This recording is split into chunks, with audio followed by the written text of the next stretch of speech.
வெள்ளிச்சந்தை அருகே போதையில் ஆள்மாறி நண்பரை குத்திக் கொண்டதாக கொலை செய்தவர் பரபரப்பு வாக்குமூலம். கன்னியாகுமரி மாவட்டம் திக்கணங்கோடு அருகே உள்ள பூக்கடை பகுதியைச் சேர்ந்தவர் பரத். இவர் தற்போது வெள்ளிச்சந்தை அருகே கோதவிளை பகுதியில் வசித்து வந்தார். நேற்று முன்தினம் பரத் மற்றும் அவரது நண்பர் அனுஷ் உட்பட மொத்தம் 6 பேர் வெள்ளிச்சந்தை அருகே உள்ள ஒரு தோட்டத்தில் கோழிக்கறி சமைத்து சாப்பிட்டு மது குடித்துக் கொண்டிருந்தனர். அப்போது அவர்களுக்குள் ஏற்பட்ட தகராறு காரணமாக அனுஷ் ஆத்திரமடைந்து காய்கறிகள் வெட்ட வைத்திருந்த கத்தியால் பரத்தை குத்திக் கொன்றார். அத்துடன் பிணத்தின் மேல் போதையில் படுத்து கிடந்தார். இதை பார்த்த மற்ற நண்பர்கள் அங்கிருந்து தப்பி ஓடினர்.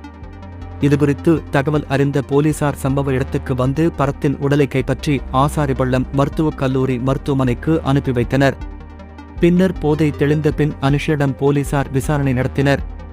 அப்போது அவர் போலீசாரிடம் அளித்த வாக்குமூலத்தில், தோட்டத்தில் நண்பர்கள் அனைவரும் கோழிக்கறி மற்றும் மது குடித்து போதையில் இருந்தோம்.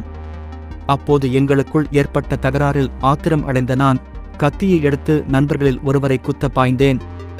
ஆனால் அந்த நண்பர் விலகிக் கொள்ளவே பின்னால் நின்ற பரத்தின் விழாவில் கத்திக்குத்து விழுந்தது.